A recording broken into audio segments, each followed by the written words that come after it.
Olá, eu sou Gabriela Melli, o meu RA é 2209-25-055, aqui da Faculdade Unicesumar. O meu polo de apoio é aqui de Jaraguá, Goiás.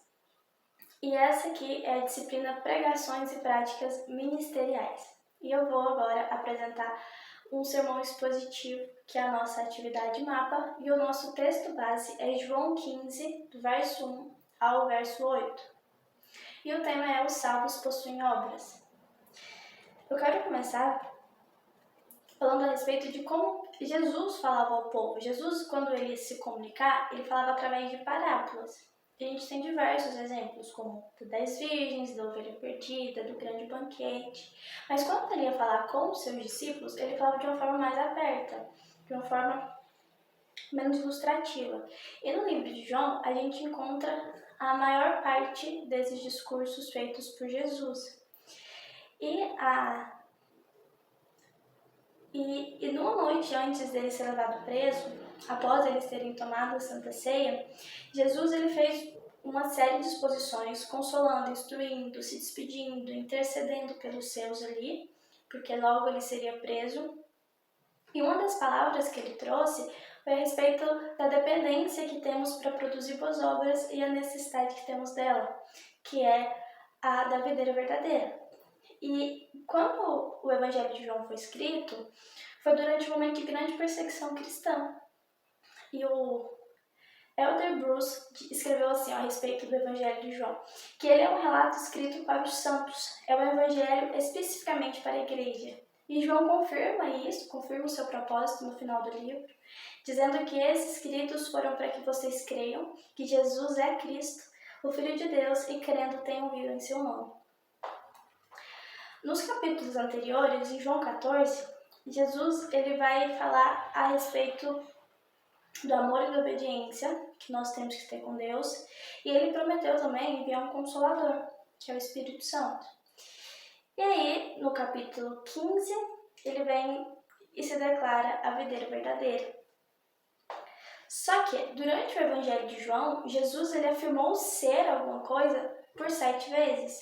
Então, ele se declarou ser a videira verdadeira, mas antes disso ele fez 6 declarações. Ele declarou ser o pão da vida. Isso está em João 6, 35 a 51. Ele é o pão da vida, ele é a nossa razão, ele é quem nos alimenta espiritualmente, foi ele que nos deu acesso à sua palavra e nos deu graça para interpretá-la. Então, ele é quem nos sustenta aqui na terra, ele é o pão da vida, ele é quem nos alimenta, ele é quem nos mantém, tanto espiritualmente quanto fisicamente, emocionalmente. Jesus, ele é tudo que necessitamos, ele é o nosso alimento. Ele é uma razão assim que é inegociável. A gente não pode ficar aqui na Terra sem comer, a gente não pode ficar aqui na Terra sem beber. E a gente não pode ficar e ter uma vida plena sem Jesus, porque ele é o pão da vida. E ele também declarou em João 8:12, João 12, no capítulo 9, verso 5 também, que eu sou a luz do mundo. E Jesus, ele é o nosso guia. Ele não só é o nosso guia, mas ao mesmo tempo ele é a nossa direção. E ele mostra com clareza o caminho que a gente deve seguir, e ele nos liberta e abre os caminhos para que a gente não viva mais em trevas. E até as trevas que existiam em nós, foi ele quem nos libertou, porque ele morreu na cruz para que a gente pudesse hoje ter vida. E ele também declara ser a porta das ovelhas, isso no capítulo 10. E Jesus morreu para nos dar a salvação e perdão pelos nossos erros. Então, ele não é só o meio pelo qual entramos no céu, mas ele é a razão de seguirmos até lá. Então, ele é a porta, ele é a direção, ele é o nosso guia. E ele também declara no capítulo 10 que ele é o bom pastor. E nós o amamos porque ele nos amou primeiro. Então, a gente foi limpo dos pecados, a gente é cuidado, a gente é protegido pelo seu amor, porque ele se fez conhecido e hoje a gente tem acesso à sua bondade. Então, Jesus, em todos os âmbitos da nossa vida, é ele quem nos sustenta, ele quem nos guia, ele quem nos protege. Então, ele declara também que eu sou a ressurreição e a vida. Jesus, ele é a nossa esperança em meio ao desespero, em meio à morte. Ele venceu a morte, ele pagou pelos nossos pecados, ele nos libertou daquela morte, porque a gente sabe que o salário do pecado é a morte, e ele nos libertou disso, ele nos ressuscitou, ele nos deu vida, ele nos deu acesso a Deus Pai. Porque para Deus, como diz no Evangelho de Lucas, para Deus nada é impossível. E a última declaração do eu sou de Jesus foi eu sou a videira verdadeira. Antes disso ele falou eu sou o caminho, a verdade e a vida. Ou seja, o nosso único intercessor. Ele é o único caminho que leva a Deus e infelizmente a gente tem ouvido isso muitas vezes, que muitos caminhos levam a Deus ou que todos os caminhos levam a Deus, que a gente precisa compreender e entender de verdade que o nosso único intercessor, que o nosso único caminho é Jesus. Então não há outro método de você chegar a Deus, não há outro jeito de eu falar com Jesus, com Deus, se não for por intermédio de Jesus. Então Jesus, ele é o caminho, ele é a verdade e ele é a vida. Ele é a ressurreição, ele é o pão da vida, ele é o bom pastor, ele é a porta para as ovelhas. Jesus, ele é tudo. Jesus, ele é absoluto e ele é soberano. E a gente precisa muito ter consciência disso. E não só teorizar isso, mas colocar isso em prática nas nossas vidas. E por último, agora sim, eu sou a videira verdadeira. Jesus, ele é a videira e os ramos somos nós, somos os discípulos. E os frutos e as boas obras, os frutos e as boas obras e o bom testemunho, daqueles que vivem de acordo com a sua verdade e para a glória de Deus. E no Antigo Testamento, por diversas vezes, Israel é retratado como uma vinha ou como uma videira e Deus como o agricultor ou o vinocultor, né? E no próprio templo de Israel tinha uma videira. Israel tinha uma videira dourada que simbolizava o poder da nação, que era Deus. Então, assim como dependemos do Novo Testamento, Jesus disse que dependemos dele para a gente ter boas obras, porque sem ele nada podemos fazer, porque somos galhos da videira, somos uma extensão daquilo que ele tem falado. E o ponto central em ambos os testamentos é isso, é a clara dependência que os ramos têm da videira. Então Israel, ele sempre prosperou, ele sempre teve paz, ele sempre teve no seu melhor momento quando em obediência a Deus. E quando não, quando se desviava, quando entravam nos caminhos da idolatria e se distanciavam de Deus, eles sofriam por isso. Porque eles dependiam de Deus para viver, para ter uma vida próspera, para ter uma vida feliz, para estarem em paz e serem salvos. E assim é com a gente também. Então, enquanto a gente estiver em obediência a Jesus, estivermos com Jesus e reconhecermos a nossa dependência dele, a nossa vida ela vai começar a ter direção, ela vai começar a ter propósito e as coisas vão ficar muito mais claras e vai ser muito mais fácil para a gente.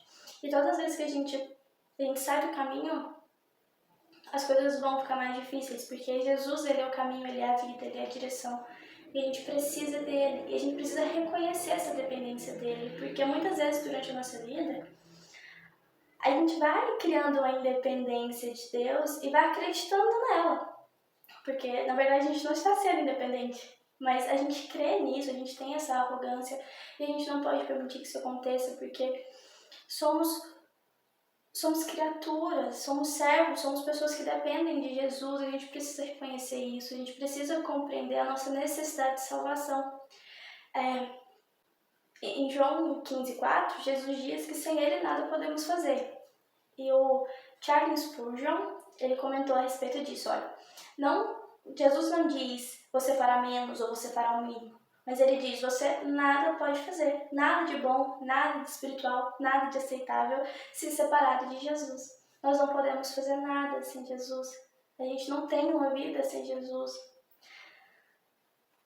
No capítulo 15, ele tem sido, como eu falei, direcionado aos discípulos, pessoas que já conheciam a verdade, e a nós que hoje, pela graça de Deus, temos acesso a ela.